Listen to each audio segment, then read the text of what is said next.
How are people affording life right now? How are people tackling this cost of living on the average American salary? I just watched a TikTok of a teacher who makes a teacher's salary. I don't know what state she's in, so I don't know how much she makes, but her one-bedroom apartment is $2,000. And when she spends $2,000 on that one-bedroom apartment, it doesn't even come with a washer and dryer. So she has to go pay an additional $2 every time she wants to use their washer and dryer. Okay, like, how does that leave her any extra money to spend? And then she said she had a $400 car payment, which some people were bashing her on that. But in today's economy with interest rates, that's really not that bad. And I'm sure she needs a dependable car. So you talk about teacher's salary, $2,000 in rent, $400 car payment. You got insurance, you got groceries, electricity. Like, I don't understand how people are affording life right now, and it really makes me sad for some people. You have people who are like her. She's single, she has her own salary, or families where it just works out best for them for the mother to stay home. And if the father is just making an average American salary, how are they affording life without going in a bunch of debt? This lady who's a teacher started crying because she said she realizes on her salary and where she lives, she will actually end up in more debt.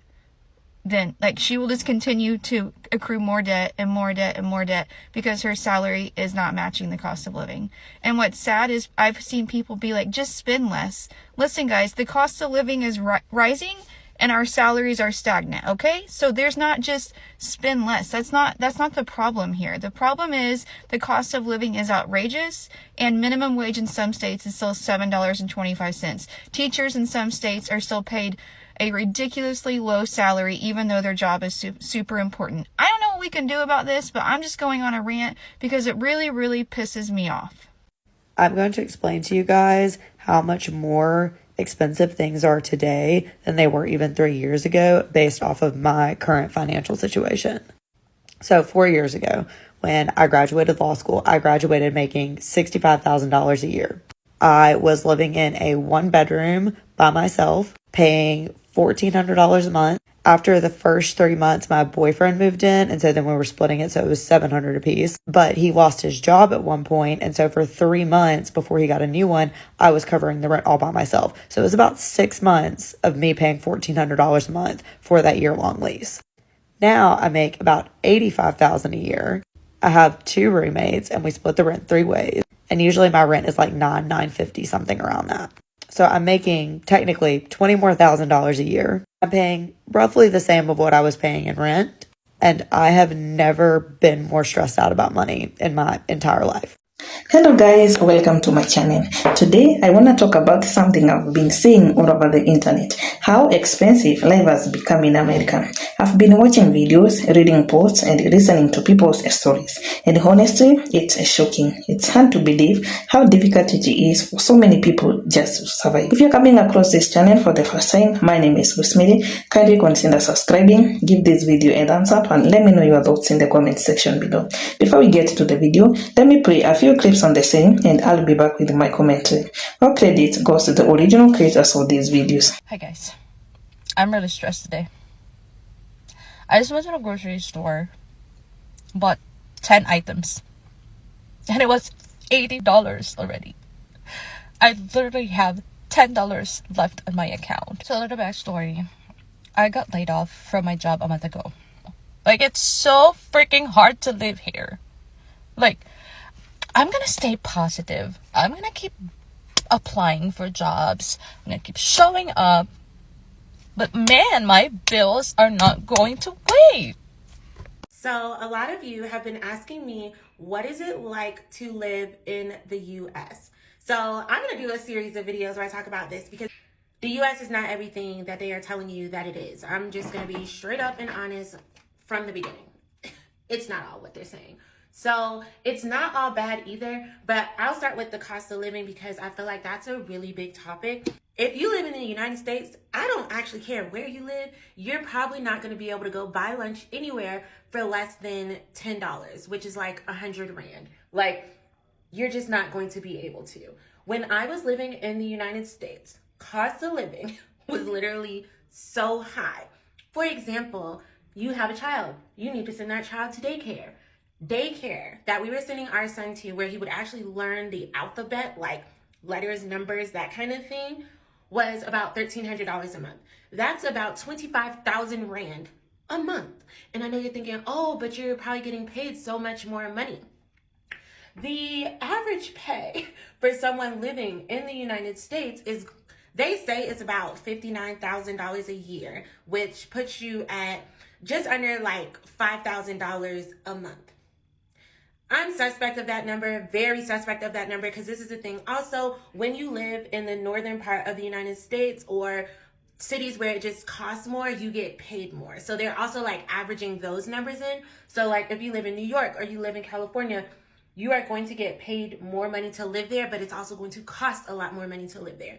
So again, if you're looking at getting like an apartment in like Tampa, the rent was like $2,000. So you just took that $5,000, just under $5,000 that you had a month.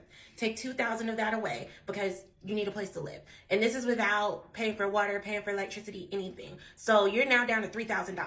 Take another $1,300 of that and put it towards daycare because you have a child.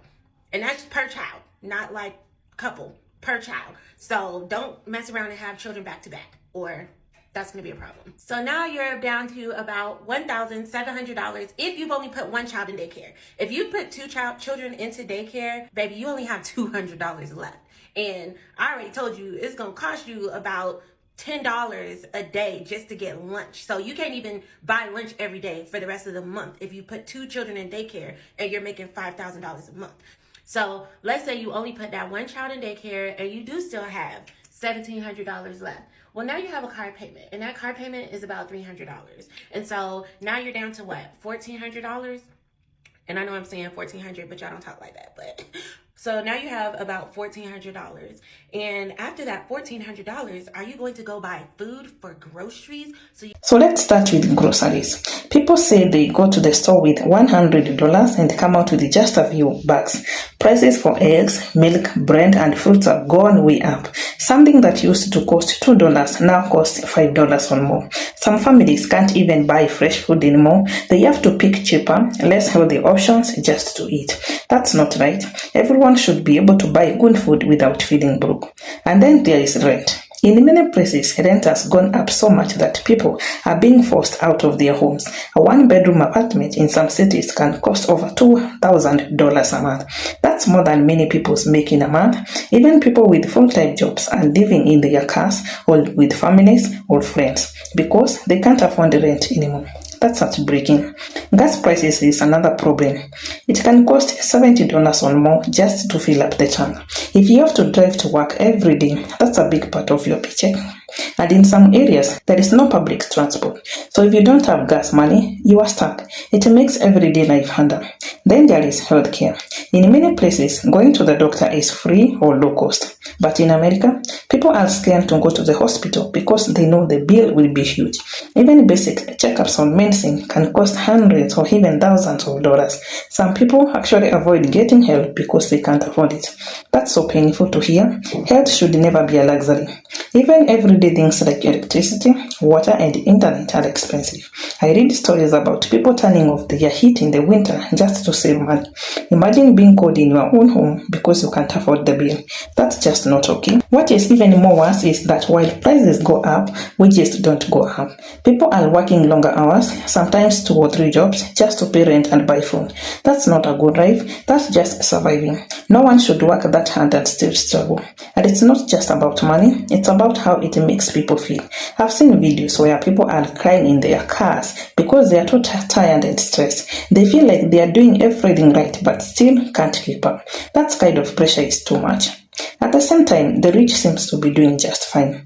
Big companies are making millions, some even get tax cuts, but the average person gets nothing.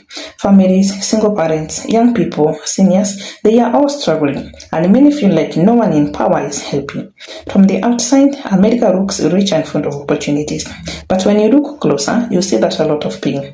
People work hard but can't get ahead.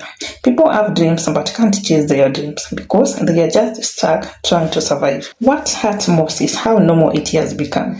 People are getting used to struggling, but this shouldn't be normal. This should not be the way life works, especially in a place with so many opportunities and resources. That's why I wanted to speak on it. People deserve better, a safe place to live, healthy food, access to healthcare. These are all basic needs and not luxuries. And until more people speak up, nothing will change. Let me know in the comments. How are things where you live? Are prices going up? Do you feel like life is getting harder too? I'd love to hear your thoughts. Let's have a real conversation. Thanks so much for watching. I'll see you in the next one.